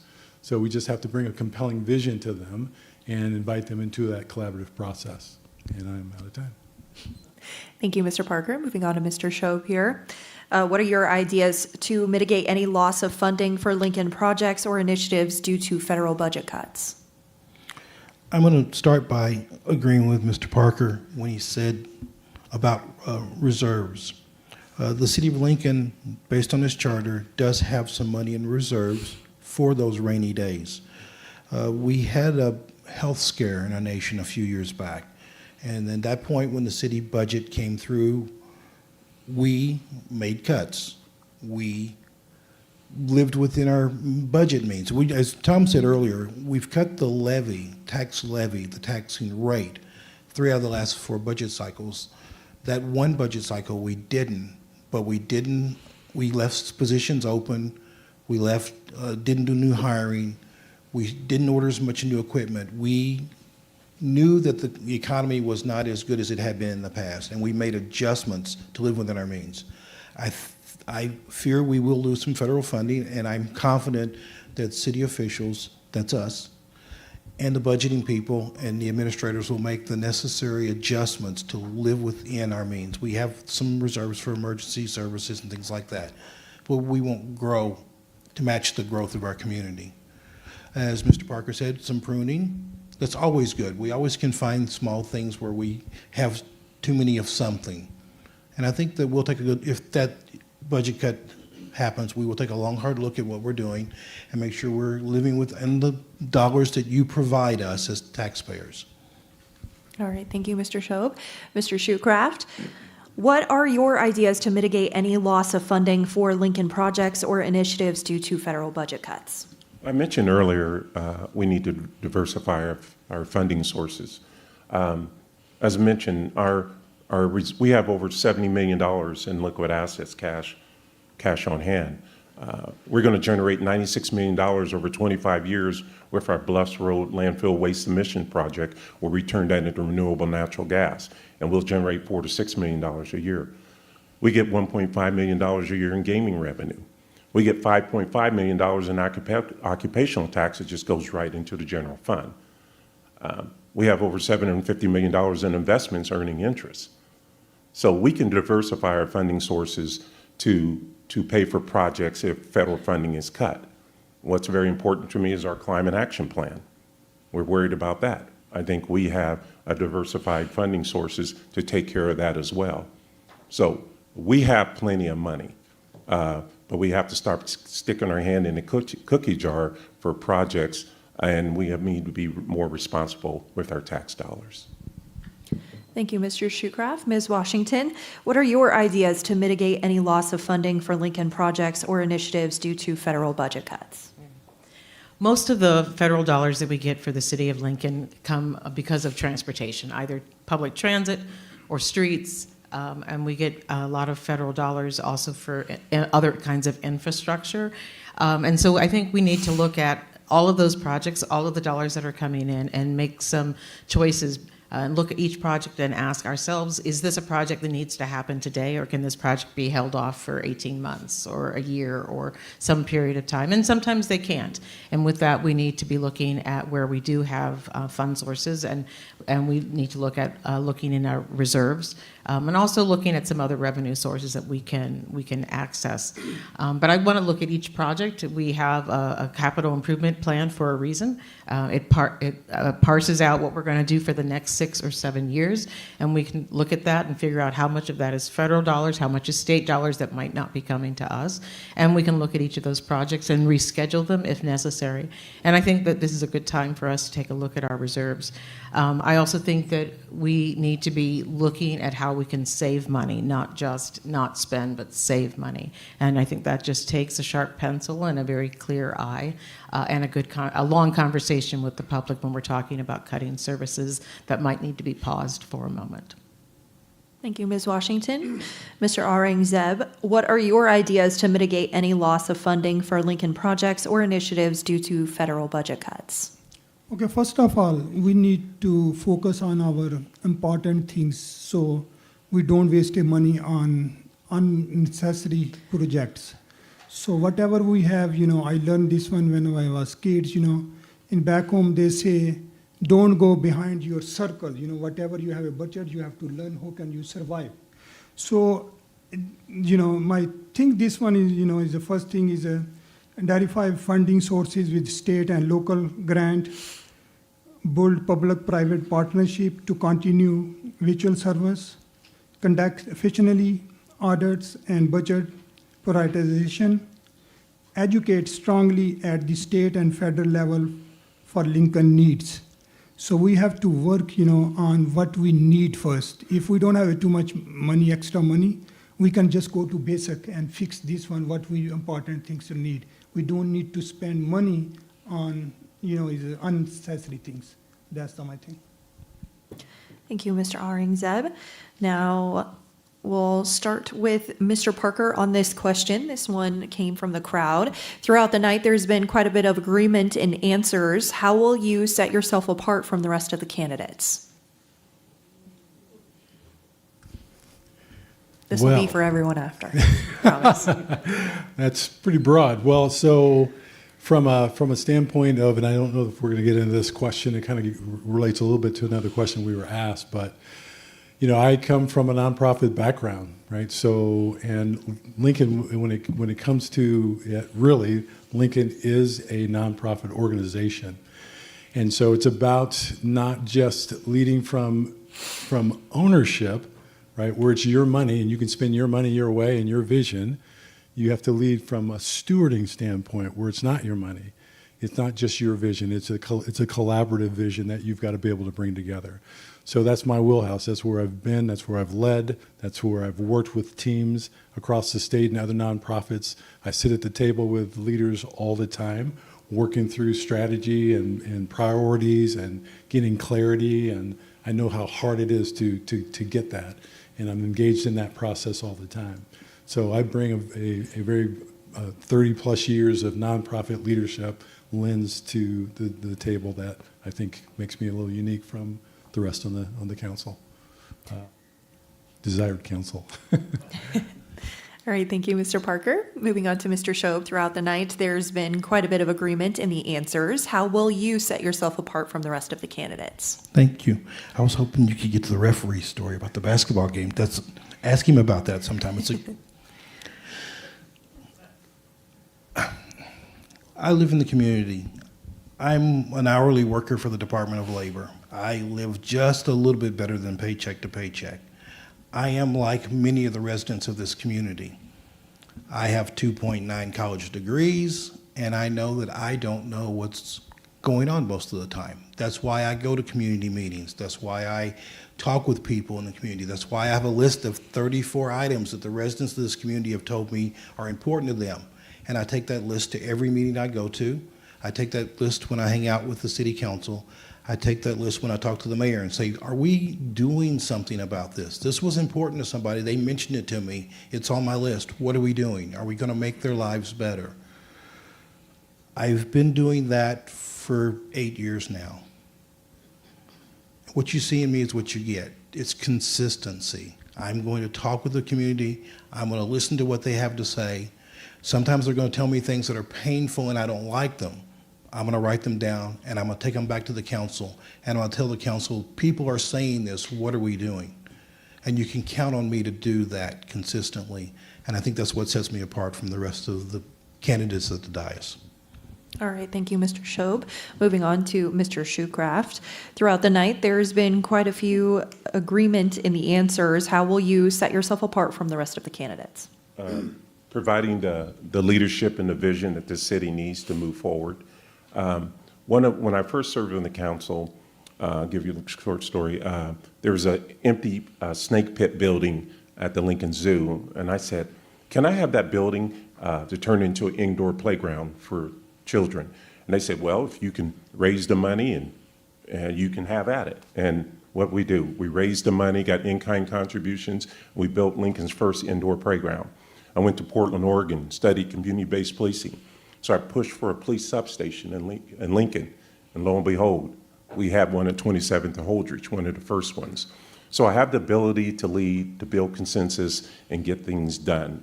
And I'm not going to be beholden to anyone but the people of this community. And my leadership and vision will transcend across party lines.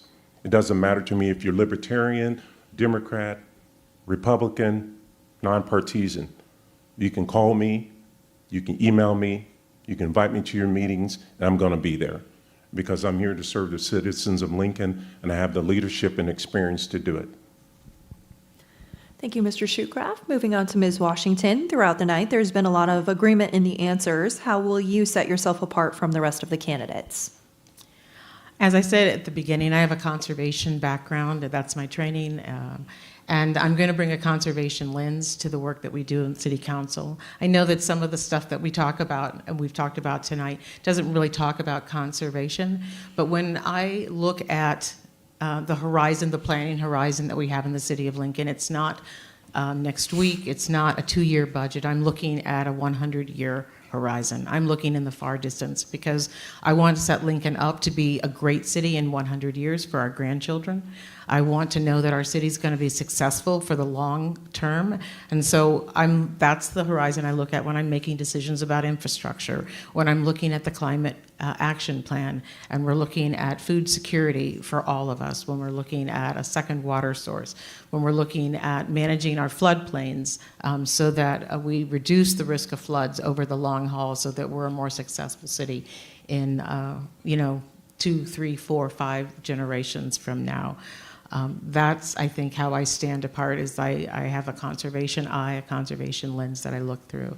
I won't say the obvious. Actually, I'm going to say the obvious. I am the only woman at this table tonight. I am the only woman on City Council, and I am the only woman running for City Council.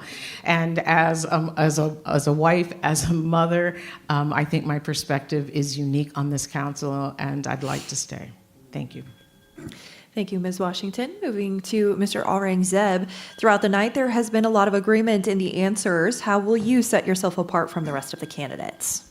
Okay, first of all, I'm immigrant. So if I look, you all people is immigrants. They came 200-300 years ago.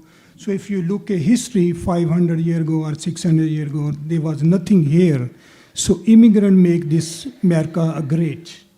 So I did not see any native here. If you have any native, just raise your hand too. But I have a lot of idea. I have a connection with community. I go to mosque. There is more than 25 ethnic group come there to pray in one room. So from Africa, Bosnian Muslims, South Sudan, Sudanese, Ethiopian, and others. So I talk to them always and ask them what, they're going through. So some stuff, you're never going to hear in news or others, but people tell me what they want to do, I ask this question large, if we elect you, what we're going to do. So I learn a lot. So I'm, different in this one. This all people, came here before me, but I'm immigrant. And I love Lincoln. I hope, if you guys elect me, I will make this Lincoln great place. And not is locally, internationally. Some students came here from all over the world, from Middle East. So I have a relationship with them like Egyptian, Oman, other country. And, thank you. Thank you, Mr. Aurangzeb. To Mr. Beckius, throughout the night, there has been a lot of agreement in the answers. How will you set yourself apart from the rest of the candidates? I work in housing every day. I build houses. I also develop land. I take bare dirt and turn it into buildable housing lots that then people can build housing units on. And when we say housing units, what we really mean are homes. We have done so much great work on the council over the last 4 years with Councilwoman Washington and Councilman Shobe to really impact the availability of housing in our community. But we have more work to do.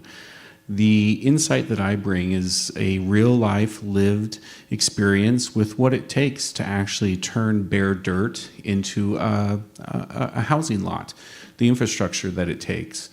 How do you make a house rise from that dirt as well? What are the economics of it? How does it functionally work? How can we improve our processes in the city in order to better benefit developers and contractors going forward?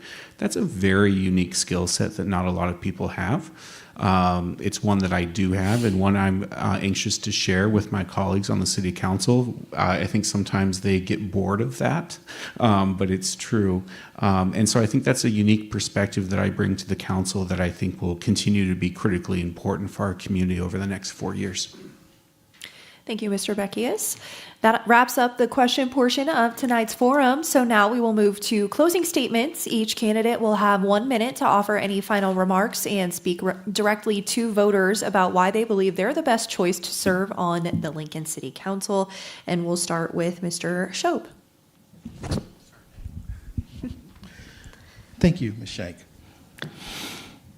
My traditional closing remark is the one I gave earlier that said why it sets me apart from somebody else. So I'm going to take this moment to say that again. What you see in me is what you get. What you've seen from the last 8 years out of me is what you'll see for the next 4. But then I'm going to pivot to a question I didn't get finished asking earlier when I tried to observe the rules. Every year, the Lincoln Chamber of Commerce, Lincoln Chamber of Commerce and the Nebraska Chamber of Commerce has an annual meeting at the airport to talk about development. And I sat with a guy named Don Linscott and John Hoppy there one year, and they said manufacturing needs open space and more places to develop. And we, the city council, approved land across the street from Kawasaki earlier this year to make land available for new investment by manufacturers and industries. We will keep doing that. I want to be a part of that process. Please give me another chance to continue to be your Lincoln City Council person. Thank you, Mr. Shope. Got it. Nailed it. Mr. Shoecraft. That's Zeb's fault. No, thank you. I've been working at this since October, studying issues, coming up with innovative solutions for some of our pressing problems, and I'm ready to lead on day one. I'm very happy to be in this race. I have the leadership and the vision to get the job done. We've ran an honorable campaign with integrity, and we've done it the right way. And during my campaign, I've never said one negative word about all these fighting candidates, because it's an honor and a privilege to want to serve. And I promise each and every one of you that I will answer your phone calls. I will email you back. I will be at your meetings, because there's so much more that we can do. And I've had numerous examples of that in my campaign. And I thank you for this opportunity. I ask all your friends to come out and vote on May 6th. And God bless everyone. Thank you. I want to thank 1011 and the Lincoln League of Women Voters for hosting the forum this evening. I've put 6 years of my energy into the Lincoln City Council, and before that, the Planning Commission. I think Lincoln is a wonderful community, and it is well worth every hour that I give this community, and I'm honored to serve. I will listen. I will make certain that I am present out in the community, and I will do my homework. It is one of the things that I am known for.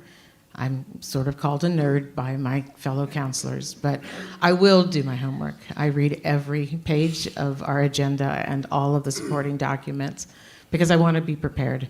People have put their trust in me and they've supported me, and I owe this community a lot, and so I'll do my best work for this Lincoln City Council. I want to add some story. Maybe some people don't like it, but if you work somewhere at any company and your supervisor gives you task and you didn't finish one day, second day, third day, fourth day, they're going to fire you. So we have a people in council 8 year, 12 year, 4 year, and they didn't finish their job. So let me handle these things and give me one chance. If I did not do that, then you can fire me too. So I'm going to read my statement. I am Aurangzeb. I'm proud to call Lincoln home. I'm running for city council to make sure our city stays safe, affordable, and full of opportunity. I'm not here to play politics. I'm here to serve. With your support, we can bring new energy, new idea, and real change to City Hall. So let's do this together. Cast vote for a brighter Lincoln. Vote for Aurangzeb, May 6. I'm your next city council. Thank you. All right, Mr. Beckius. Thank you again to everyone for coming out and for those watching online. I think Lincoln's a great city, and I'm proud to call Lincoln home. We've made significant forward momentum in the last 4 years, and I would like to continue to make that movement forward for the next 4 years. While lowering the city's property tax levy, we have made historic investments in public safety. We have done monumental work when it comes to lowering the price of housing. We have, like I said earlier, retrained over 1,400 people in workforce development in our town. We have made tens of millions of dollars of investment in streets. I think Lincoln's a pretty special place, and I think that this council over the past 4 years has done a pretty good job of making sure that Lincoln continues on that trajectory, and I would ask for your vote on May 6th. Thanks again for coming out. All right. Thank you, Mr. Beckius. Now for you, Mr. Parker. You going to answer the question? It's a closing statement, All right, so, all right. you know. Closing statement. Don't start my time yet. Yeah, restart. No. So I've been blessed to receive a number of different endorsements from people that we all know, but one endorsement that I'm actually the most proud of came from someone who was very not supportive of me initially. His name's Timothy Curtis, and we met in a pretty unorthodox way. I was checking on a mysteriously missing fence sign, and his house was closest to mine, so I knocked on his door, and he told me directly and pretty forcefully that he had actually taken it down because he felt like it was on his property and he didn't like the candidate. So when I told him that I was the candidate,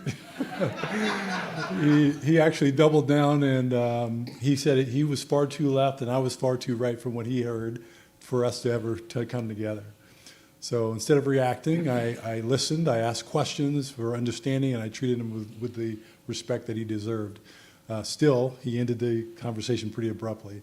And later that night, I was shocked to go to my webpage and find that he had actually left an endorsement. He shared how he was blessed and impressed by how I handled his intensity and negativity. So I invite you to go to my webpage, standforlincoln.com, and read it. It was pretty encouraging. But that's who I am. It's a real-life example of how I lead collaboratively, and that's what I'd like to bring to the city. All right. Thank you, Mr. Parker. Thank you so much for everyone staying here and listening to all of this. And thanks for going easy on me, guys. First time moderating, so I appreciate you guys.